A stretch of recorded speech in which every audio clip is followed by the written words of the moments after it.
আসসালামু আলাইকুম। Welcome to learning insight. তো এইচএসসি পরীক্ষা 2021। তো এর পূর্বে হচ্ছে আমি হিসাব বিজ্ঞানের সাজেশন দিয়েছিলাম এবং আপনাদের ফিনান্সের সাজেশনও দিয়েছি। তো আপনাদের এর পাশাপাশি বলেছিলাম যে আপনাদের ফিনান্সের এমসিকিউ বা ওভারঅল ফিনান্সের জন্য আমি কিছু মডেল টেস্ট দিব। তো আমাদের আজকের টপিক হচ্ছে ফিনান্স রিলেটেড যেই শর্ট সিলেবাস আছে অর্থাৎ 6টি অধ্যায়। প্রথম অধ্যায়, তৃতীয় অধ্যায়, চতুর্থ অধ্যায়, পঞ্চম অধ্যায়, নবম ও দশম অধ্যায়। তো আপনাদের এই যে প্রথম 4টা হচ্ছে ফিনান্স থেকে এবং পরের 2টা হচ্ছে ব্যাংকিং থেকে। তো প্রথমের 1 নাম্বার অধ্যায় হচ্ছে অর্থায়ন ও ব্যবসায় অর্থায়ন। 3 নাম্বার অধ্যায় হচ্ছে অর্থের সময় মূল্য। চতুর্থ অধ্যায় হচ্ছে ঝুঁকি ও অনিশ্চয়তা। পঞ্চম অধ্যায় হচ্ছে মূলধনী আয় ব্যয় প্রাক্কলন। এবং ব্যাংকিং থেকে নবম অধ্যায় হচ্ছে ব্যাংকিং ব্যবসা ও তার ধরন। এবং দশম অর্থাৎ শেষ অধ্যায় হচ্ছে বাণিজ্যিক ব্যাংক ও তার পরিচয়। তো আমরা হচ্ছে চেষ্টা করেছি আপনাদের একটা মডেল টেস্ট এমনভাবে সাজানোর জন্য যেখানে প্রতি চ্যাপ্টার থেকে মিনিমাম অ্যাটলিস্ট 10-15টা আমরা এমসিকিউ গুরুত্বপূর্ণ অংশ থেকে এমসিকিউ দিব। এবং আপনাদের যেটা কাজ হবে এই হচ্ছে এমসিকিউ গুলো আপনারা কতটুকু পারছেন না পারছেন, অর্থাৎ আপনাদের পরীক্ষার প্রস্তুতি কতটুকু হলো এইগুলো আপনারা যেন একটু যাচাই করতে পারেন। আর এর পাশাপাশি আপনারা যদি দেখেন আপনারা পারছেন তাইলে তো আপনারা পারছেন, আপনারা মোটামুটি প্রিপারেশন ভালো আছে, জাস্ট রিভাইজ করে যাবেন। আর যাদের দেখবেন যে হচ্ছে না তারা একটু চেষ্টা করবেন, আমি ইন ডিটেলস বোঝানোর চেষ্টা করব। এর পাশাপাশি যারা দেখবেন যেখান থেকে পারতেছেন না সে চ্যাপ্টারগুলোতে বুঝবেন আপনাদের একটু ল্যাকিংস আছে, তো ওইগুলো একটু পড়ার চেষ্টা করবেন। তো প্রথমেই যে প্রশ্ন আছে এখানে, অর্থায়ন কি নিয়ে কাজ করে। তো এটা হচ্ছে প্রথম চ্যাপ্টার থেকে। তো প্রথম কোশ্চেন আমরা শুরু করব। তো অর্থায়ন কি নিয়ে কাজ করে?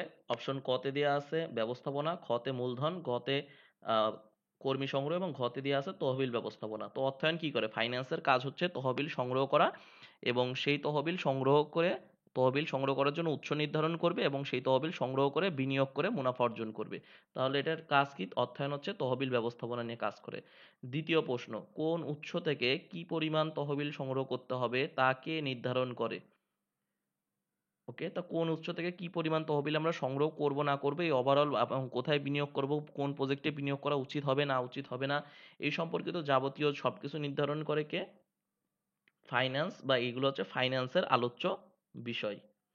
ওকে, তো আমরা এবার 3 নাম্বার কোশ্চেনে চলে আসব। তহবিল সংগ্রহ ও ব্যবহার সংক্রান্ত প্রক্রিয়াকে কি বলা হয়? এটাও হচ্ছে কি? অর্থায়ন। ওকে, নেক্সট হচ্ছে আমাদের, ওকে, 4 নাম্বার প্রশ্ন এখানে আছে, মেশিন ক্রয়, মেশিনপত্র ক্রয়, কাঁচামাল ক্রয়, শ্রমিকদের মজুরি প্রদান কোন ধরনের অর্থায়নের অন্তর্ভুক্ত? ওকে, তো মেশিন ক্রয় করে কে? মেশিন কেন ক্রয় করা হয়, কাঁচামাল কেন ক্রয় করা হয়, বা শ্রমিকদের মজুরি সম্পর্কিত অর্থায়ন কোন অর্থায়নের সাথে সম্পর্কিত? অর্থাৎ এখানে অর্থায়নের শ্রেণী বিভাগের কথা উল্লেখ করা হচ্ছে। তো অপশন ক তে দিয়ে আছে পারিবারিক অর্থায়ন, খ তে সরকারি, গ তে কারবারি, ঘ তে আন্তর্জাতিক অর্থায়ন। তো আমাদের শ্রমিক বা মেশিন ক্রয় সংক্রান্ত যে অর্থায়নগুলো আছে এগুলো হচ্ছে কারবারি বা ব্যবসায় অর্থায়নের সাথে সম্পর্কিত। 5 নাম্বার প্রশ্ন, নিচের কোনটি বড় পরিসরে কারবারি প্রতিষ্ঠান বা কোম্পানি? তো আমরা জানি এক মালিকানা প্রতিষ্ঠান, অংশীদারি প্রতিষ্ঠান, আর হচ্ছে কি কোম্পানি সংগঠন, অর্থাৎ 3 ধরনের ব্যবসায়ী সংগঠন আছে বা কারবারি প্রতিষ্ঠানের অর্থায়ন আছে। তো এক মালিকানা হচ্ছে ছোট, অংশীদারি হচ্ছে তার থেকে একটু বড়, আর হচ্ছে কোম্পানি সংগঠন হচ্ছে বৃহৎ আকারের। তো এখানে কোহিনূর কেমিক্যালস বা স্কয়ার হচ্ছে বৃহৎ আকারের বা কোম্পানি সংগঠন। তো নেক্সট প্রশ্ন, পরিবারের সংগ্রহীত তহবিল প্রয়োজনের ব্যয়ের তুলনায় বেশি হলে কি হবে? অর্থাৎ পরিবারের জন্য সংগৃহীত তহবিল যদি ব্যয়ের তুলনায় বেশি হয় তাহলে কি করতে হবে? অর্থাৎ আপনাদের যে পারিবারিক আয় আছে এটা ব্যয়ের তুলনায় বেশি হলে কি করি আমরা? সঞ্চয় করি, অর্থাৎ ভবিষ্যতের জন্য সঞ্চয় করতে হবে। 7 নাম্বার প্রশ্ন, সরকারি অর্থায়নের মূল উদ্দেশ্য কি বা মূল উৎস কি, মানে মূল লক্ষ্য কি? তো সরকারি অর্থায়নের মূল লক্ষ্য হচ্ছে সমাজ কল্যাণ করা বা সমাজের ওভারঅল সবার জন্য অর্থনৈতিক উন্নয়ন হয় সেদিকে লক্ষ্য রাখা। আমদানি ও রপ্তানি খাত নিয়ে যে অর্থায়ন আলোচনা করে তাকে কি অর্থায়ন বলা হয়? তো আমদানি আর রপ্তানি খাত নিয়ে আলোচনা করে কোন অর্থায়ন? আমদানি ও রপ্তানি খাত নিয়ে আলোচনা করা হয় হচ্ছে আন্তর্জাতিক অর্থায়নে। অব্যবসায়ী প্রতিষ্ঠানের অর্থায়নের মূল উদ্দেশ্য কি? তো ব্যবসায়ী প্রতিষ্ঠানের অর্থায়নের মূল উদ্দেশ্য হচ্ছে মুনাফা অর্জন করা, কিন্তু অব্যবসায়ী প্রতিষ্ঠানের উদ্দেশ্য তো ব্যবসায় করা না। তো ব্যবসায় করা যদি তার উদ্দেশ্য না হয়, তো অপশন ক তে আছে বিনিয়োগ, খ তে মুনাফা, গ তে মুনাফা অর্জন, ঘ তে আছে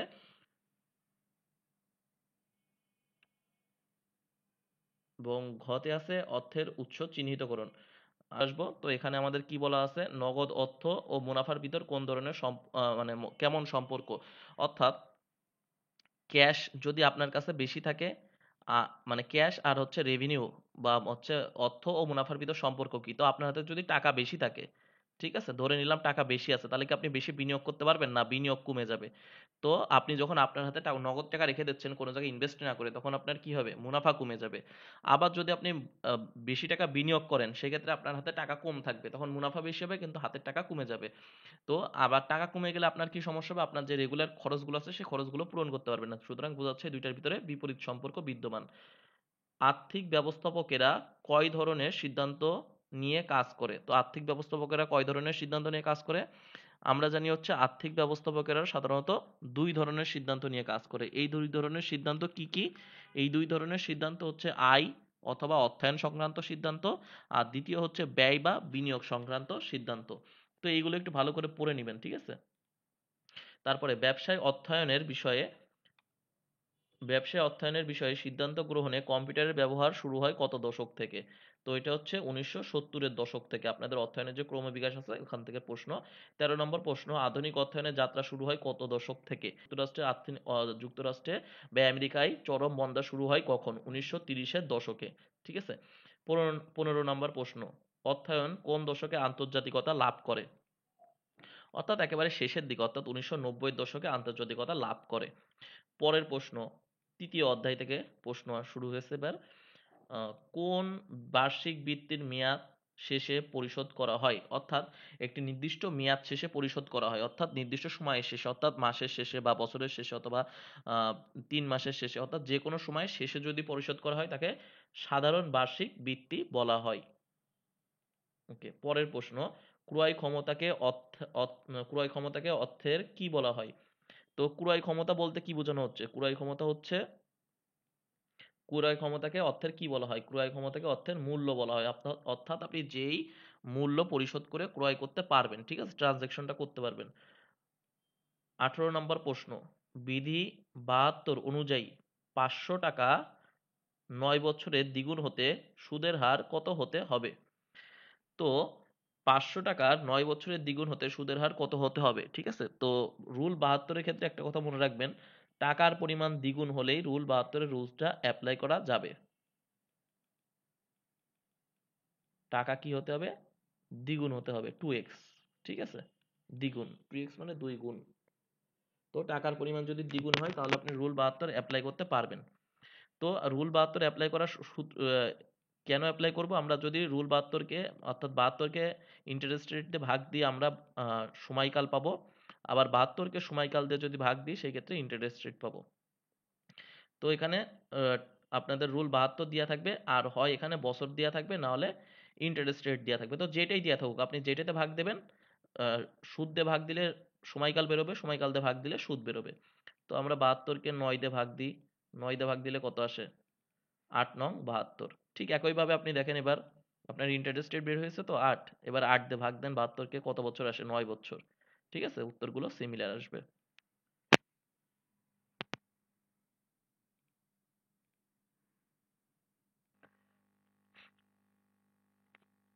তো আমাদের পরবর্তী প্রশ্ন হচ্ছে, অর্থের সময় মূল্যের কারণ কি? তো আমরা জানি অর্থের সময় মূল্যের 3টি কারণ আছে বেসিক্যালি। তো আমাদের বইতে যেটি আছে এটা হচ্ছে সুদের হারের কারণে অর্থের যে সময় মূল্য আছে এটা পছন্দ হয়, অর্থাৎ ভবিষ্যতে মূল্যটা বৃদ্ধি পায়। এছাড়া আরো আছে ভোগ অগ্রাধিকার, কারণ আমরা বর্তমানের ভোগকে অগ্রাধিকার দিই। আরো এর সাথে সাথে আরো বিষয় আছে। তো আপাতত আমরা সুদের হারটা জানলেই হবে। এর পাশাপাশি আমাদের ভোগ অগ্রাধিকার আছে, বা আরো বলা যায় হচ্ছে বিনিয়োগের সুযোগ। এইসব কারণে আসলে অর্থের সময় মূল্যের পছন্দের কারণটা আসে। পরবর্তী প্রশ্ন হচ্ছে, বর্তমান মূল্য নির্ণয়ের প্রক্রিয়াকে কি বলা হয়? আমরা বর্তমান মূল্যটা কিভাবে নির্ণয় করি? আমরা যদি একটু সূত্র দেখি, বর্তমান মূল্য নির্ণয় করতে গেলে আমাদের ফিউচার ভ্যালু প্রয়োজন হয়, এবং ফিউচার ভ্যালুকে আমরা 1 + i দিয়ে ভাগ দিই। ভাগ দিই মানে কি, আমাদের যে ভ্যালুটা আছে ভাগ দেওয়া মানে কি, তার মানে প্রেজেন্ট ভ্যালু কি, কুমাই নিয়ে আসি, ফিউচার ভ্যালু থেকে প্রেজেন্ট ভ্যালুকে ভাগ দিয়ে নিয়ে আসি, অর্থাৎ কুমাই নিয়ে আসি, এটাকে বলা হয় বাট্টাকরণ। আর ফিউচার ভ্যালু নির্ণয়ের সময় আমরা কি করি, প্রেজেন্ট ভ্যালুর সাথে গুণ দিই, 1 + i⁴n। ঠিক আছে, এটা হচ্ছে কম্পাউন্ডিং প্রসেস, যেটা আমরা গুণ দিয়ে করব, ফিউচার ভ্যালু নির্ণয় করবো, এটা হচ্ছে কম্পাউন্ডিং বা চক্রবৃদ্ধিকরণ। আর বর্তমান মূল্য নির্ণয়ের সময় আমরা কি করি, ভাগ করি, এটা হচ্ছে ডিসকাউন্টিং। ডিসকাউন্ট মানে কি, কমানো, বা বাট্টাকরণ। ঠিক আছে? তাহলে বর্তমান মূল্য নির্ণয়ের পদ্ধতি হচ্ছে বাট্টাকরণ আর ভবিষ্যৎ মূল্য নির্ণয়ের পদ্ধতি হচ্ছে কম্পাউন্ডিং বা চক্রবৃদ্ধিকরণ।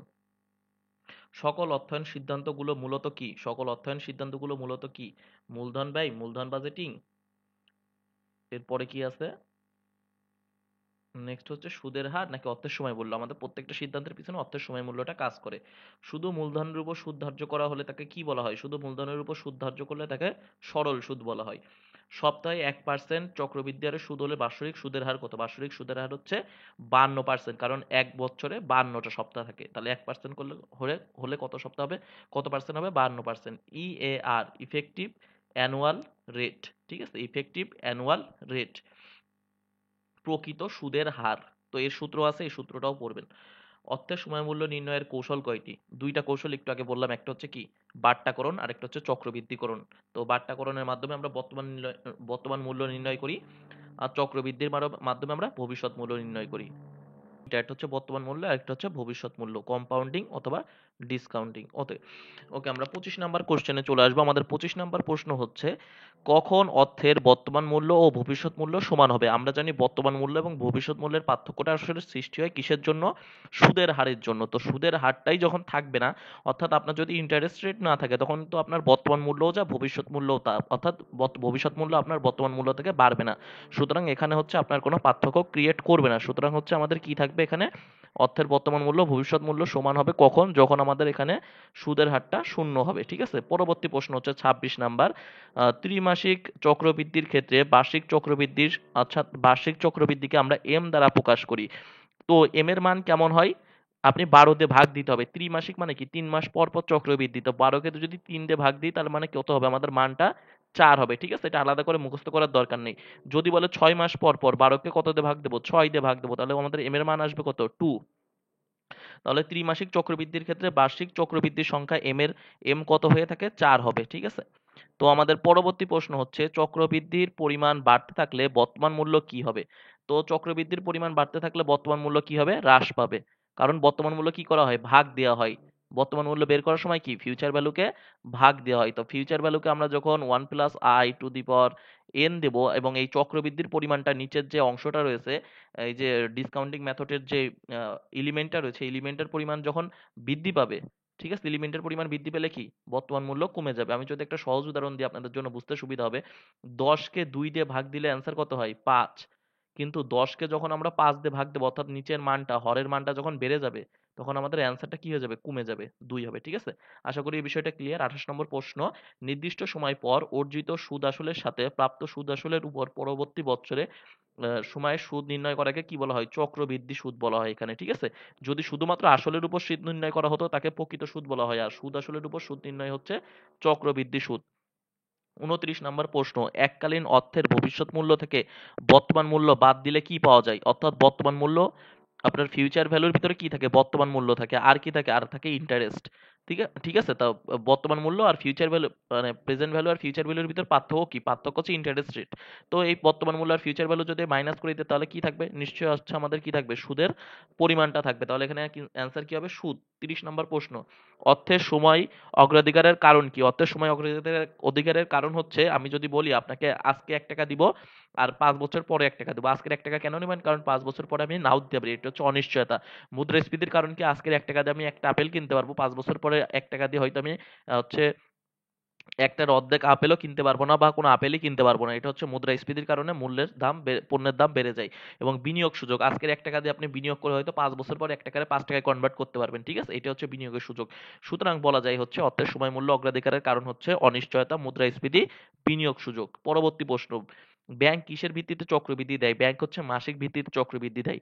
বিধি 69 কখন ব্যবহার করা যায়? যখন সুদের হার অবিরত চক্রবৃদ্ধি হয় এবং বিনিয়োগটা কি হয়? দ্বিগুণ হয়। যখন হচ্ছে এই যে যখন বলবে যে অর্ধবার্ষিক চক্রবৃদ্ধি। ঠিক আছে? পরবর্তী প্রশ্ন, অর্থ বিনিয়োগ না করলে কোনটি সৃষ্টি হয়? অর্থ যদি বিনিয়োগ না করেন, ঠিক আছে, তখন কোনটি সৃষ্টি হবে? সুযোগ ব্যয় বা অপরচুনিটি কস্ট। ঠিক আছে? সুযোগ ব্যয় বা অপরচুনিটি কস্ট।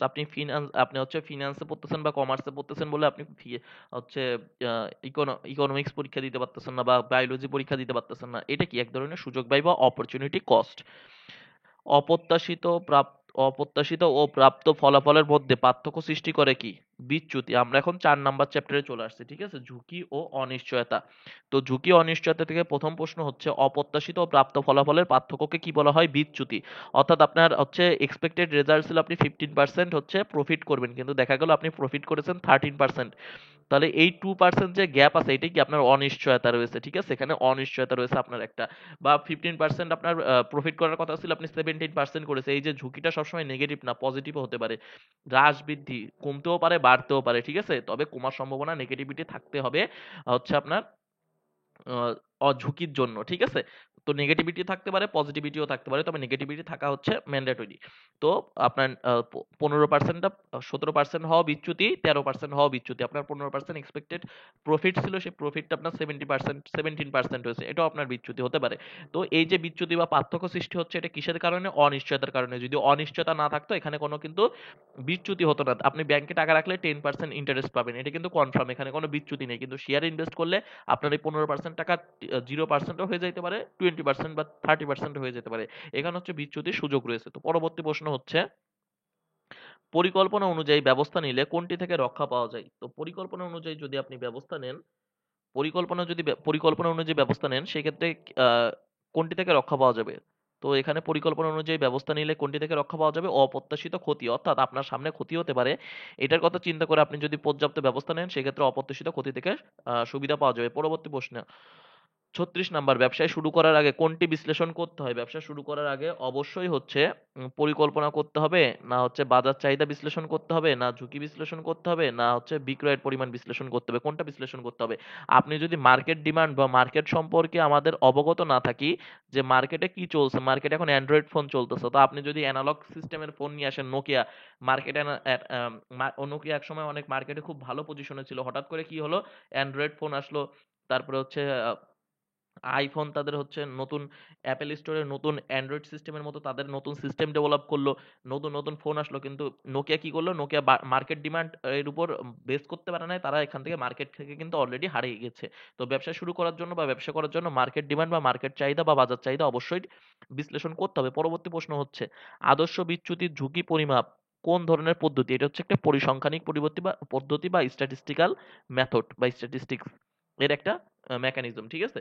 পরবর্তী 38 নম্বর প্রশ্ন হচ্ছে আদর্শ বিচ্যুতির মান ছোট হওয়া কি নির্দেশ করে? আদর্শ বিচ্যুতির মান ছোট হলে আপনার কি ঝুঁকির পরিমাণ কমবে না বৃদ্ধি পাবে? নিশ্চয়ই কম হবে। আপনার 15%, আপনার মনে করেন এক্সপেক্টেড রেজাল্ট, আপনার রেজাল্ট আসলো হচ্ছে 14.9%, তার মানে কি আপনার হচ্ছে যেই বিচ্যুতি আছে বা যে ঝুঁকির পরিমাণটা আছে এটা খুবই কম।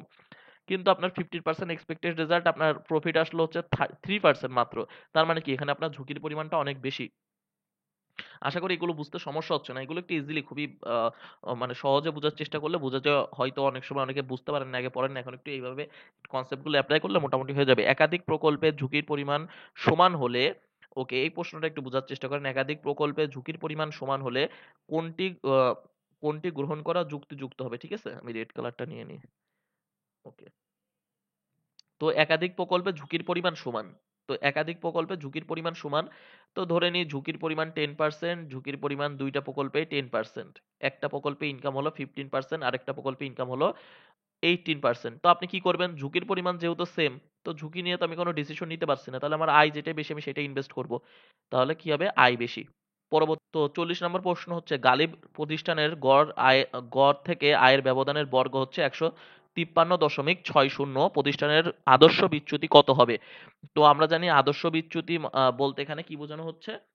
ওকে, এখানে আদর্শ বিচ্যুতি কত হবে? এটা হচ্ছে আমাদের কি করতে হবে, আর বর্গের গড়, ঠিক আছে, স্কোয়ার ভাগ n-1, এতটুকু অংশ আমাদের করে দেওয়া আছে। তো আমাদের জাস্ট কি করতে হবে, 153.60 রে আমরা জাস্ট রুট করে দেবো, ঠিক আছে, রুট ওভার 153.60, অর্থাৎ এটাকে জাস্ট রুট করে দিলে আমাদের অ্যান্সার বেরিয়ে যাবে। অ্যান্সার কত আসবে? 12.39%, ঠিক আছে। তারপরে যদি কেউ বুঝতে না পারেন কমেন্ট করবেন এটা।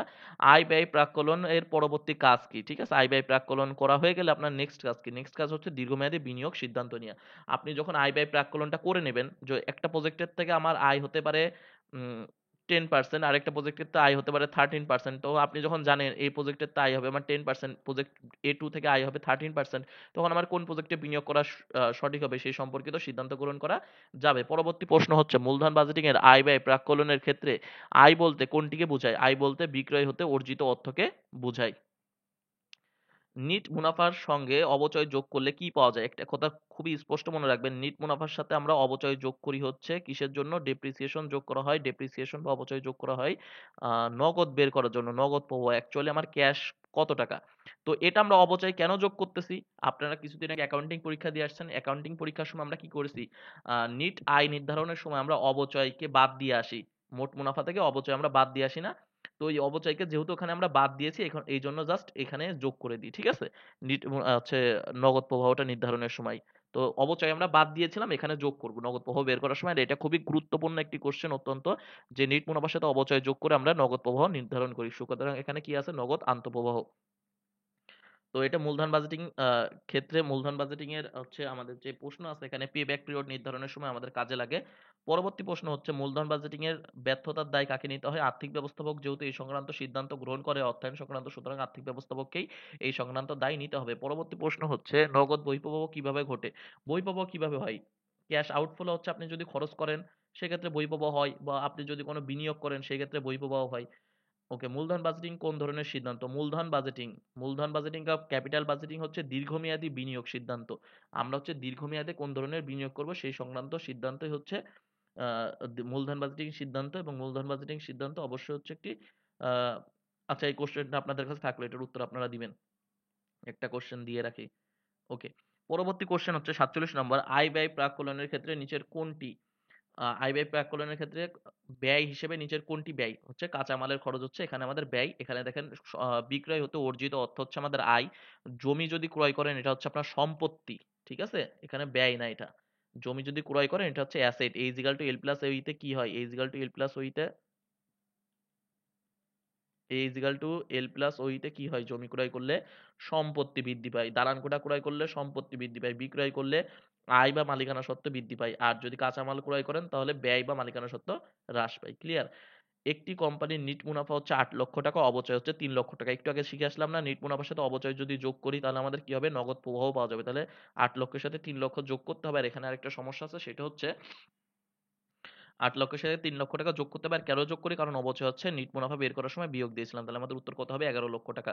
মূলধন বাজেটিং প্রক্রিয়ার ধাপ কয়টি? মূলধন বাজেটিং প্রক্রিয়ার ধাপ হচ্ছে 3টি। আমরা এর পূর্বেই পড়েছি না, মূলধন বাজেটিং প্রক্রিয়ার ধাপ হচ্ছে 3টি। তো 3টি ধাপ কি কি ছিল? প্রথমে হচ্ছে আমাদের নগদ প্রবাহ নির্ধারণ করতে হবে, যে প্রজেক্টে ইনভেস্ট করব। নগদ প্রবাহ নির্ধারণ করার পরে এখানে আবার বাট্টার হার নির্ণয় করতে হবে, অর্থাৎ মূলধন ব্যয়।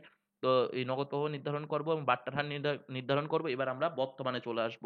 ঠিক আছে? বর্তমানে আসার পরে অ্যাকচুয়ালি আমাদের যে প্রজেক্টে যে বিনিয়োগের পরিমাণ আছে সেই বিনিয়োগের পরিমাণ থেকে আমরা যে নগদ প্রবাহ পাচ্ছি এটা বেশি না কম? সে আমাদের দুইটা প্রজেক্ট আছে, 5 বছরের, আরেকটা হচ্ছে 6 বছরের। তো প্রথমে নগদ প্রবাহ নির্ণয় করলাম, তো 5 বছর ধরে 1 লক্ষ টাকা পাবো, আরেকটা হচ্ছে 5 বছর ধরে 2 লক্ষ টাকা পাবো। ঠিক আছে? তারপরে এটা হচ্ছে নগদ প্রবাহ নির্ধারণ হলো। সেকেন্ড স্টেপ হচ্ছে এদের বাট্টার হার নির্ধারণ করবো। সে একটার বাট্টার হার হচ্ছে 5%, আরেকটার বাট্টার হার হচ্ছে 15%। এবার বর্তমান মূল্যে এসে দেখলাম এইটার বর্তমান মূল্য হচ্ছে 20,000, আর এটার বর্তমান মূল্য হচ্ছে 10,000। তা কোনটার বর্তমান মূল্য বেশি? যেহেতু এইটার বর্তমান মূল্য বেশি, আমাদের এটাই বিনিয়োগ করতে পারবো। তো আমাদের ধাপগুলো হচ্ছে প্রথমে নগদ প্রবাহ নির্ধারণ করব, তারপরে বাট্টার হার নির্ধারণ করব, তারপরে হচ্ছে সিদ্ধান্ত গ্রহণ করব। পরবর্তী প্রশ্ন হচ্ছে নিচের কোনটি স্থায়ী প্রকৃতির খরচ? তো স্থায়ী প্রকৃতির খরচ কোনটা? অবচয়, কাঁচামাল, কর্মচারীর বেতন, পরিচালন ব্যয়। তো স্থায়ী প্রকৃতির খরচ কোনটা হবে? কর্মচারীর বেতন। পরবর্তী প্রশ্ন হচ্ছে ভবিষ্যতের নগদ প্রবাহকে বর্তমান মূল্যে রূপান্তর করা যায় কিভাবে? এটা হচ্ছে আমরা এর আগেও শিখে আসছি। এই যে কি করলাম, ভবিষ্যতের নগদ প্রবাহকে বর্তমানে নির্ধারণ করা আসা যায়, অর্থাৎ বর্তমানে আপনি যে প্রক্রিয়া আসেন সেটার নাম হচ্ছে বাট্টাকরণ বা ডিসকাউন্টিং মেথড। তো কি হবে? বাট্টাকরণ। 52 নম্বর প্রশ্ন, গড় মুনাফার হার নির্ণয়ের সূত্র কি? গড় মুনাফার হার নির্ণয়ের সময় আমরা কি করি? আমাদের গড় মুনাফার হার নির্ণয়ের সূত্র হচ্ছে গড় নিট মুনাফা, অর্থাৎ আমাদের উপরে নিট মুনাফা থাকবে, গড় নিট মুনাফা, এবং এটাকে ভাগ দেব হচ্ছে গড় বিনিয়োগ দিয়ে। জাস্ট গড় বিনিয়োগ দিয়ে ভাগ দিব। গুণ দেব কত দিয়ে? যেই হার বললেই, এখানে আরেকটা জিনিস মনে রাখবেন, হার বললেই গুণ হবে 100, সে যাই হোক না কেন। হার বললেই গুণ হচ্ছে 100। তাহলে উপরে আমাদের কি থাকবে? গড় নিট মুনাফা, উপরে গড় নিট মুনাফা, আর নিচে আমাদের কি থাকবে? নিচে থাকবে হচ্ছে গড় বিনিয়োগ। এবং গড় বিনিয়োগ আমরা কি করি? গড় বিনিয়োগ হচ্ছে বিনিয়োগকে ২ দিয়ে ভাগ দিলে গড় বিনিয়োগ বের হয়ে যাবে। আর নিট মুনাফা কি করব? নিট মুনাফা আমরা হচ্ছে যে আয় আছে, আয়ের থেকে ব্যয়গুলো বাদ দিলে নিট মুনাফা পেয়ে যাব। এবং গড় করার জন্য যেই কয় বছরের মুনাফা সেই কয় বছর দিয়ে ভাগ দিলেই গড় নিট মুনাফা বের হয়ে আসবে। ঠিক আছে? তো এটা হচ্ছে আমাদের এখান থেকে বিষয় গেল, এবং এভাবে আমরা গড় মুনাফা বের করবো। আর গড় মুনাফা বের করার বিষয়ে আরেকটা বক্তব্য হচ্ছে, গড় মুনাফা যত বেশি হবে, মুনাফা আপনার যত বেশি হবে, আপনার জন্য সেই বিনিয়োগ প্রজেক্টটা তত ভালো হবে। ঠিক আছে? তো আমরা পরবর্তী প্রশ্নে চলে আসবো।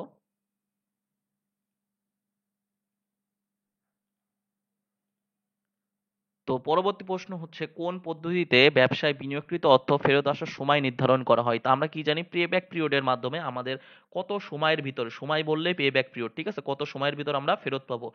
তো এটা হচ্ছে পে ব্যাক পিরিয়ড। আমরা কি করি? আমাদের বিনিয়োগ কত টাকা, বিনিয়োগকে উপরে থাকে, আমাদের বিনিয়োগ বা ইনভেস্টমেন্ট আমাদের হচ্ছে উপরে থাকবে, ইনভেস্টমেন্ট আমাদের হচ্ছে উপরে থাকবে, আর নিচে থাকবে কি আমাদের এখান থেকে কত ক্যাশ ফ্লো হচ্ছে।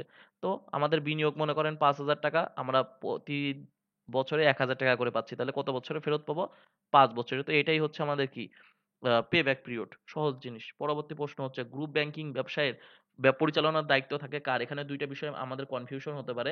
একটা হচ্ছে হোল্ডিং সাবসিডিয়ারি, আরেকটা হচ্ছে গ্রুপ ব্যাংকিং ও চেইন ব্যাংকিং। এই দুইটার ভিতরে অনেকে কনফিউশন আছে, আমি ১ মিনিটে একটু সমাধান করে দেওয়ার চেষ্টা করি। গ্রুপ ব্যাংকিং কি আর চেইন ব্যাংকিং কি? চেইন ব্যাংকিং আর গ্রুপ ব্যাংকিং অলমোস্ট একই বিষয়। কি, কয়েকটা ব্যাংক এক হয়ে ব্যবসা করে, গ্রুপ ব্যাংকিং এও চেইন ব্যাংকিং এও। ঠিক আছে, ধরে নিলাম এখানে ৫টা ব্যাংক আছে, এইখানে ৫টা ব্যাংক আছে, এখানেও ৫টা ব্যাংক আছে। এখন কোনটা চেইন ব্যাংক, কোনটা গ্রুপ ব্যাংক? তো গ্রুপ ব্যাংকিং এর বিষয় হচ্ছে এই ৫টা ব্যাংকে একটা ব্যাংক নিয়ন্ত্রণ করে, আর এখানে এই যে চেইন ব্যাংকিং, এখানে কেউ নিয়ন্ত্রণ করে না। একসাথে হয়ে ব্যবসা করে, কিন্তু তাদের কোনো সত্তা, আলাদা সত্তা হয়ে ব্যবসা করে। আর এখানে হচ্ছে গ্রুপ ব্যাংকিং এ একটাই সত্তা থাকে, অর্থাৎ একজনের আন্ডারে নিয়ন্ত্রিত হয় বা একটি সত্তার আন্ডারে নিয়ন্ত্রিত হয়। আর এখানে ৫টা ব্যাংক আলাদা আলাদাভাবে কিন্তু একসাথে ব্যবসা করে। এইটা হচ্ছে গ্রুপ ব্যাংক আর চেইন ব্যাংকের পার্থক্য। আর যেই ব্যবসা এখানে নিয়ন্ত্রণ করে এই যে গ্রুপ ব্যাংকিং এ, সে হচ্ছে হোল্ডিং কোম্পানি, আর যারা নিয়ন্ত্রিত হয় তাদের নাম হচ্ছে সাবসিডিয়ারি কোম্পানি। তো বুঝতে পারছেন, এখানে পরিচালনার দায়িত্ব থাকে হোল্ডিং কোম্পানির। পরবর্তী প্রশ্ন হচ্ছে, কেন্দ্রীয় ব্যাংকের মূল উদ্দেশ্য কি? কেন্দ্রীয় ব্যাংকের মূল উদ্দেশ্য হচ্ছে মুদ্রা বাজার সুসংগঠিত আকারে পরিচালনা করা। আর মুদ্রা বাজার কি? মুদ্রা বাজার হচ্ছে আমাদের যেখানে স্বল্পমেয়াদী ঋণের হাতিয়ার, স্বল্পমেয়াদী ঋণের যে ডকুমেন্টস গুলো আছে বা স্বল্পমেয়াদী ঋণের যে সিকিউরিটিজ গুলো হচ্ছে, অর্থাৎ স্বল্পমেয়াদী ঋণের আদান প্রদান। অর্থাৎ এখানে মেন রোল পালন করে হচ্ছে বাণিজ্যিক ব্যাংক। আর কেন্দ্রীয় ব্যাংকের কাজ কি? এই এই মুদ্রা বাজারকে সুসংগঠিত আকারে পরিচালনা করা। একটি গ্রুপ অফ কোম্পানি বাজারে নতুন শেয়ার ছেড়েছে, এক্ষেত্রে বিনিয়োগ হিসেবে ব্যাংক কি কাজ করবে? তো ব্যাংকের কাজ কি? আন্ডাররাইট করা, অর্থাৎ এই গ্রুপের শেয়ারকে আন্ডাররাইট করা বা সেল করে দেওয়ার দায়িত্ব হতে পারে বিনিয়োগ ব্যাংকের কাজ। সুতরাং এটা হচ্ছে অবলেখক, এবং অবলেখকের আরেকটা নাম হচ্ছে আন্ডাররাইটিং।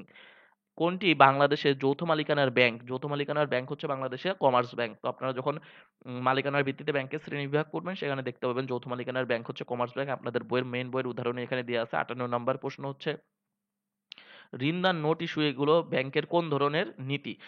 তো আপনাদের ফিনান্স বইয়ের হচ্ছে নবম অধ্যায়ে গেলে, অর্থাৎ আপনাদের ৯৪ পেজে দেখবেন ব্যাংকিং ব্যবসায়ের নীতি বা মূলনীতি নামে ১৬টা নীতি দেওয়া রয়েছে। এই ১৬টা নীতির একটি নীতি হচ্ছে বিশেষায়নের নীতি। ঠিক আছে, বিশেষায়নের নীতি। তো এখানে উল্লেখ করে দেওয়া আছে যে ঋণদান, নোট ইস্যু ইত্যাদি হচ্ছে ব্যাংকের কোন ধরনের নীতি? এগুলো হচ্ছে ব্যাংকের বিশেষায়নের নীতি। কাঠামো ভিত্তিক ব্যাংক কয়টি? কাঠামো ভিত্তিক ব্যাংক হচ্ছে আপনাদের কয়টি? কাঠামো ভিত্তিক ব্যাংক হচ্ছে ৪টি। ঠিক আছে? ওকে। তো ৪ প্রকার কি, কি? ৪ প্রকার হচ্ছে, আ ৪ প্রকারের ভিতর কি, কি আছে? একক ব্যাংকিং, শাখা ব্যাংকিং, চেইন ব্যাংকিং ও গ্রুপ ব্যাংকিং। তো আমরা নেক্সট কোয়েশ্চেনে চলে আসবো।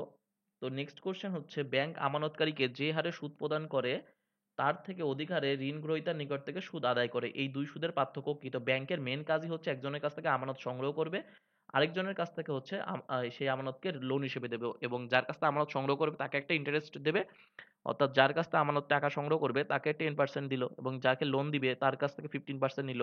তো এই দুইটার পার্থক্য কার থাকতেছে? ব্যাংকের থাকতেছে। তো ব্যাংকের লাভ থাকলো কত? 5%। ক্লিয়ার? তো এটা কার্য পরিচালনাগত, তার হচ্ছে আয়। পরবর্তী প্রশ্ন হচ্ছে, প্রত্যয়পত্র ইস্যু বাণিজ্যিক ব্যাংক, প্রত্যয়পত্র ইস্যু করে বাণিজ্যিক ব্যাংক কি করে? তো আপনার হয়ে প্রত্যয়পত্র ইস্যু করে দেবে, তার বিনিময়ে বাণিজ্যিক ব্যাংকের লাভ কি? বাণিজ্যিক ব্যাংক এখান থেকে একটা কমিশন নেবে। পরবর্তী প্রশ্ন হচ্ছে ৬২ নাম্বার, কিভাবে বাণিজ্যিক ব্যাংক অর্থ ও ঋণের সরবরাহ নিয়ন্ত্রণ করে থাকে? তো অর্থ ও ঋণের সরবরাহ নিয়ন্ত্রণ কিভাবে করে, আমি একটা ছোট্ট উদাহরণের মাধ্যমে যদি বলি কিভাবে নিয়ন্ত্রণ করে। ঠিক আছে? তো মনে করেন হচ্ছে বাজারে অনেক টাকা হয়ে গেছে, এখন মানুষের কাছে মনে করেন অনেক টাকা অ্যাভেলেবেল হয়ে গেছে। তো টাকা যখন বাজারে বেশি হয়ে যাবে, দ্রব্য মূল্যের দাম বেড়ে যাবে, তো 10 টাকার মূল্য পণ্যের দাম মনে করেন 100 টাকা হয়ে গেছে। কারণ কি, মানুষের হাতে অনেক টাকা আছে। এখন কেন্দ্রীয় ব্যাংক এখানে কি করতে পারে, তো টাকা যদি বেশি নিয়ে নেওয়া হয় বাজার থেকে, যদি টাকাগুলো আবার নিয়ে নেওয়া হয়, ব্যাক নিয়ে নেওয়া হয়, ব্যাক নিয়ে কোথায় যাবে, কেন্দ্রীয় ব্যাংকের কাছে চলে গেল, ঠিক আছে। তো কেন্দ্রীয় ব্যাংক কি করলো এখানে, বলে দিল যে লোন নিতে গেলে 15% ইন্টারেস্ট রেট লাগবে। আগে মনে করেন 10% ইন্টারেস্ট রেটে মানুষ লোন পেত। তো 15% ইন্টারেস্ট রেটে যখন লোন 15% ইন্টারেস্টে যখন লোন দিবে, তখন কিন্তু মানুষ কম টাকা নিবে। টাকা তখন কি বাজারে কম টাকা ঢুকবে, 15%-এ সবাই নিতে চাবে না। তো আবার আর একটা পদ্ধতি আছে, কেন্দ্রীয় ব্যাংক সিকিউরিটিজ বা হচ্ছে বন্ড অধিক ইন্টারেস্ট রেটে বললো যে আপনারা যদি আমাদের কাছ থেকে বন্ড কেনেন, তাহলে আমরা 20% ইন্টারেস্ট দিব। তো মানুষ দেখলো কি, ওরে বাবা 20% ইন্টারেস্ট পাবো, তাহলে তাড়াতাড়ি হচ্ছে কি করি, আমরা হচ্ছে বন্ডগুলো কিনে ফেলি। তো বন্ড যখন কিনবে, তখন বাজার থেকে টাকা কার কাছে চলে যাবে, সেন্ট্রাল ব্যাংকের কাছে চলে যাবে, তখন অটোমেটিক পণ্যের দামটা স্থিতিশীল হয়ে যাবে। তাহলে এটা কি বলা হচ্ছে, ঋণের সংকোচন বা সম্প্রসারণের মাধ্যমে।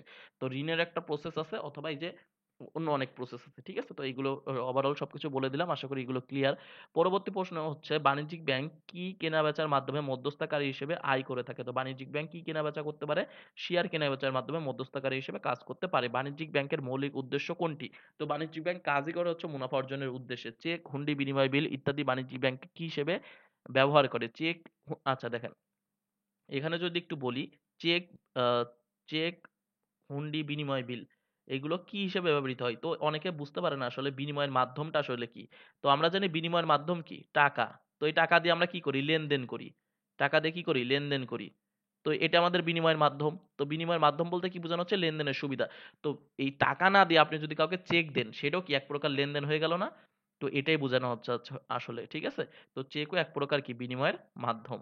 তো এখানে কি বলা হচ্ছে, বিনিময়ের মাধ্যম। পরবর্তী প্রশ্ন, বাণিজ্যিক ব্যাংককে অর্থবাজারের কি বলা হয়। বাণিজ্যিক ব্যাংককে অর্থবাজারের মধ্যমণি বলা হয়। ব্যাংক কিভাবে বেশি মুনাফা অর্জন করতে পারে। ব্যাংক হচ্ছে যদি ব্যয় সংকোচন করে। তো আমি যদি একটা উদাহরণের মাধ্যমে বলি, ব্যাংক এ, সিটি ব্যাংক ধরে নিলাম, তাদের মুনাফা হচ্ছে 15%, ব্যয় হচ্ছে 10%। আরেকটা ব্যাংক হচ্ছে মনে করেন হচ্ছে সোনালী ব্যাংক, সোনালী ব্যাংকের আয় হচ্ছে 10%, মোট আয়। তো মোট আয় দেখে কেন সিদ্ধান্ত গ্রহণ করা যায় না। এই দেখেন, এটাই তার পার্থক্য, এটা 15%, এটা 10%। এবার দেখেন এদের ব্যয় হচ্ছে 2%, তাহলে এদের নিট লাভ কত হলো, এদের নিট লাভ হলো 8%, আর এদের নিট লাভ কত হলো 5%, ঠিক আছে। তো এই ব্যয়টা যদি সংকোচন করা যায়, তাহলে নিট লাভ কি হবে, বৃদ্ধি পাবে। পরবর্তী হচ্ছে, গ্রাহকের জমাকৃত অর্থ বাণিজ্যিক ব্যাংক কি হিসেবে ব্যবহার করে। গ্রাহকের জমাকৃত অর্থ বাণিজ্যিক ব্যাংক মূলধন হিসেবে ব্যবহার করে। কারণ কি, গ্রাহকের কাছ থেকে তারা টাকা নেয় বা আমানত সংগ্রহ করে, সেই আমানত তারা হচ্ছে লোন আকারে দিয়ে দেয়, ঠিক আছে, লোন আকারে দেয়। এবং এখান থেকে তারা একটা ইন্টারেস্ট আর্ন করে, আর যাদের কাছ থেকে টাকা সংগ্রহ করেছে তাদের একটা ইন্টারেস্ট খরচ দেয়। এবং এই দুটোর পার্থক্য হচ্ছে ব্যাংকের আয় বা ইন্টারেস্ট স্প্রেড, ঠিক আছে। 69 নম্বর প্রশ্ন হচ্ছে 69, বাণিজ্যিক ব্যাংক অর্থ সম্পদের মাধ্যমে অর্থনীতির যে সকল খাতকে সমানভাবে উন্নত করে কিভাবে। এটা হচ্ছে সম্পদের সুষম বন্টন নিশ্চিত করে কিভাবে। মনে করেন ঋণের মাধ্যমে কিছু হচ্ছে, ক্ষুদ্র ঋণের মাধ্যমে, মধ্যমেয়াদী ঋণের মাধ্যমে, অথবা কোনো বিশেষ অঞ্চলে, রাজশাহীতে মনে করেন, রাজশাহী বা পাবনা যেসব অঞ্চলে আসলে অর্থনৈতিকভাবে মানুষ একটু পিছিয়ে আছে, তাদের লোন দেওয়ার মাধ্যমে তাদের ব্যবসায় খাতে এগিয়ে নিয়ে যাওয়ার মাধ্যমে সম্পদের সুষম বন্টন নিশ্চিতকরণের মাধ্যমে সুষম উন্নয়ন নিশ্চিত করতে পারে। পরবর্তী হচ্ছে, বাণিজ্যিক ব্যাংক অর্থনীতির স্থিতিশীলতার সহযোগিতা কিভাবে করে, বা বাণিজ্যিক ব্যাংক অর্থনীতির স্থিতিশীলতায় সহায়তা কিভাবে করে। এটা হচ্ছে, আমরা জানি হচ্ছে কেন্দ্রীয় ব্যাংকের আন্ডারে হচ্ছে কারা থাকে, বাণিজ্যিক ব্যাংক থাকে। তো কেন্দ্রীয় ব্যাংক যে নীতি দেবে, সেই নীতির সাথে মিল রেখে যদি কাজ করে, তাহলে কি করতে পারবে, বাণিজ্যিক ব্যাংক স্থিতিশীলতা বজায় রাখতে পারবে। তাহলে কি বোঝানো হচ্ছে, কেন্দ্রীয় ব্যাংকের ঋণ নীতির সাথে একত্রতা প্রকাশ। যদি কেন্দ্রীয় ব্যাংক বলে ইন্টারেস্ট রেটের পরিমাণ বাড়াই দাও, তো ওরা ইন্টারেস্ট রেটের পরিমাণ বাড়াই দেবে। কেন্দ্রীয় ব্যাংক যদি বলে ইন্টারেস্ট রেটের পরিমাণ কমাই দাও, তাহলে কমাই দেবে। ইন্টারেস্ট রেটের পরিমাণ যদি কমাই দেয়, সেক্ষেত্রে কি হবে, মানুষ বেশি লোন নিতে পারবে, বেশি ব্যবসা বাণিজ্য করতে পারবে। আবার বাজারে মুদ্রাস্ফীতি দেখা গেল, তখন ইন্টারেস্ট রেটের পরিমাণ বাড়াই দিলে কি, মানুষ আর বেশি টাকা পাবে না। আবার যদি একইভাবে বলে যে এখন টেকনোলজি, ইনফরমেশন টেকনোলজি, আপনাদের আইসিটি পড়ানো হচ্ছে, তাই তো। তো আইসিটি খাতে এখন নতুন নতুন ব্যবসায়ীকে উৎসাহিত করার জন্য বলে দিল যে আইসিটি খাতে আপনারা যে লোন দেবেন, এটা হচ্ছে অন্যান্য খাতে যদি 15% হয়, আইসিটি খাতে 3% ইন্টারেস্ট রেটে লোন দিবেন। তাহলে আইসিটি খাতে যারা ব্যবসা করতে যাবে, তারা উৎসাহিত হবে। তো এইসব দিক থেকে, এইসবের মাধ্যমে, তো এই প্রসেস বা পলিসিগুলো কি, কেন্দ্রীয় ব্যাংকের যে পলিসিগুলো থাকে, এইগুলো মেনটেন করে কে, বাণিজ্যিক ব্যাংক মেনটেন করার মাধ্যমে স্থিতিশীল রাখতে সহায়তা করে। ওকে, তো আমাদের আর মাত্র 2-3টা কোশ্চেন আছে। তো আমাদের পরবর্তী প্রশ্ন হচ্ছে, ব্যবসায়ীদের ঋণ দিয়ে ব্যাংক কোন ধরনের কাজে সহযোগিতা করে? উৎপাদনমূলক বা প্রোডাকশন সেক্টরে সহায়তা করে। আর্থিক সচ্ছলতা সার্টিফিকেট প্রদান করে ব্যাংক কি করে? আর্থিক সচ্ছলতা সার্টিফিকেট কে প্রদান করে? কোন ব্যাংক প্রদান করে? এটা অবশ্যই বাণিজ্যিক ব্যাংক প্রদান করে।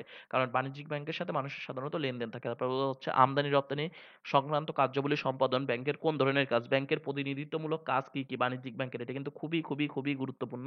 আগে থেকে বলে দিই, প্রতিনিধিত্বমূলক কাজ হচ্ছে আপনার হয়ে ব্যাংক যে সকল কাজ করে দিচ্ছে। আপনি একজনকে টাকা চেক লিখে দিচ্ছেন, ব্যাংক আপনার হয়ে পরিশোধ করে দিচ্ছে। আপনি একজনের কাছ থেকে টাকা পান, ব্যাংক আপনার হয়ে আদায় করে দিচ্ছে। তারপর প্রাপ্য বিল বাট্টাকরণ, প্রদেয় বিল আদায়, তারপর হচ্ছে আমদানি রপ্তানি বাণিজ্যে আপনার হয়ে গ্যারান্টি দিয়ে দিচ্ছে বাইরের দেশের, ঠিক আছে? তারপরে এলসি খুলে দিচ্ছে। তারপরে হচ্ছে আপনার প্রাপ্য বিল বলা যাচ্ছে, আপনি একজনের কাছে টাকা পান, ব্যাংকে বলে দিলেন ওনার কাছ থেকে টাকাটা আদায় করে দেন, বা আপনার কাছে কেউ টাকা পায়, আপনি ব্যাংকে বলে দিলেন আমার টাকাটা দিয়ে দাও। তো আপনার হয়ে কাজ করে দিচ্ছে, অর্থাৎ আপনার এজেন্সি হয়ে কাজ করে দিচ্ছে, বা আপনার এজেন্ট হয়ে আপনার এজেন্ডা বাস্তবায়ন করে দিচ্ছে। তো এই জন্য বলা হয় প্রতিনিধিত্বমূলক কাজ এই আমদানি রপ্তানি সংক্রান্ত কাজ, ঠিক আছে? তো এই প্রতিনিধিত্বমূলক কাজ কি কি অবশ্যই খুব ভালো করে দেখবেন। ব্যাংক মক্কেলের পক্ষে বাট্টাকরণের মাধ্যমে কোন ধরনের কাজ করে? বিনিময় বিল ভাঙায়। তো এটা খুব ভালো করে বোঝার বিষয়। মক্কেলের বাট্টাকরণের মাধ্যমে বিনিময় বিল ভাঙিয়ে দেয়, অর্থাৎ ৩ মাস মেয়াদি একটা বিনিময় বিল আছে ৫,০০০ টাকা, তো আপনার ২ মাসের মাথায় সেটার কি দরকার হলো? টাকার দরকার হলো। তো ব্যাংকে দিলে ব্যাংক এখানে আপনার দেখা গেলো ৪,০০০ টাকা দিল, এবং ব্যাংক ৩ মাস পরে যে এই ৩,০০০ ৫,০০০ টাকা আদায় করে নিল, তাহলে ব্যাংকের লাভ হলো কত? ১,০০০ টাকা। ঠিক আছে? তো মক্কেলের পক্ষে বার্তার মাধ্যমে কোন ধরনের কাজ করে? বিনিময় বিল ভাঙানো। ওসি হিসেবে কাজ। ওসি মানে কি? ট্রাস্টি। ট্রাস্টি মানে কি? আপনার যে অর্থ সম্পদ আছে এইগুলো আপনার বাসায় নিরাপদ না, কিন্তু ব্যাংকের অনেক সিকিউরিটি সিস্টেম আপডেট। এই জন্য বা হচ্ছে এই জন্য ব্যাংক কি করতে পারে? আপনার যে সম্পত্তিগুলো আছে, দলিলাদি আছে, বাড়ির গুরুত্বপূর্ণ যে সম্পত্তিগুলো আছে, স্বর্ণ অলংকার আছে, অন্যান্য জিনিস হচ্ছে ব্যাংকে কি করা যায়? ব্যাংকে হচ্ছে রাখা যায়। কি হিসেবে রাখা যায়? ব্যাংকে হচ্ছে লকার সিস্টেমে রাখা যায়। তো এটা কি লকার সিস্টেমে রাখা যায়, এবং আপনি যদি কোনো সময় আপনার হচ্ছে আপনি মারা যান বা অন্য কোনো কিছু হয়, সেক্ষেত্রে কি হয়? এটার যারা হচ্ছে নমিনি আছে, বা যারা আপনার উত্তরাধিকারী আছে, বা আপনার সম্পত্তির যারা দাবি করতে পারে, তাদের মাধ্যমে বন্টন করে দেয়, বা আপনি এটা সিকিউরিটির জন্য রাখতে পারেন। তো এই হচ্ছে আপনাদের হচ্ছে ফিনান্স এবং ব্যাংকিং এর পার্ট থেকে সংক্ষিপ্ত সিলেবাসের গুরুত্বপূর্ণ প্রশ্নগুলো আমরা অ্যানালিসিস করলাম। তো আশা করি আপনাদের পরীক্ষা ভালো হবে, এবং এইগুলো থেকে আপনারা আপনাদের কতটুকু পড়াশোনার প্রস্তুতি কতটুকু নিতে পেরেছেন সেই সম্পর্কে আপনারা প্রপার একটা কনসেপ্ট পাবেন, এবং এটা হচ্ছে আপনাদের প্রস্তুতিতে আরো অনেক অংশে ভ্যালু অ্যাড করবে। এবং এই ভ্যালুগুলো আশা করি আপনাদের হচ্ছে মেন যে পরীক্ষা, বোর্ড পরীক্ষা হচ্ছে আপনাদের সামনে, সেই পরীক্ষা আসলে আপনারা ভালো করতে পারবেন। তো শুধু এই প্রশ্নগুলো না, এই প্রশ্নগুলো থেকে আপনারা আসলে যাচাই করবেন আপনাদের পরীক্ষাটা, মানে প্রিপারেশনটা কেমন হয়েছে বা প্রস্তুতি কেমন হয়েছে, এবং এই প্রস্তুতির সাথে আমাদের পরীক্ষার যে প্রশ্ন ছিল এই প্রশ্নগুলো আপনারা মিল করবেন, এবং কোন কোন চ্যাপ্টারের কোন কোন টপিক থেকে আপনি এখানে পারলেন না সেইগুলো আপনারা আবার বাসায় রিভাইজ করবেন। তাহলে আশা করি আপনারা পরীক্ষায় ভালো করতে পারবেন। তো সকলের জন্য শুভকামনা থাকলো। আল্লাহ হাফেজ।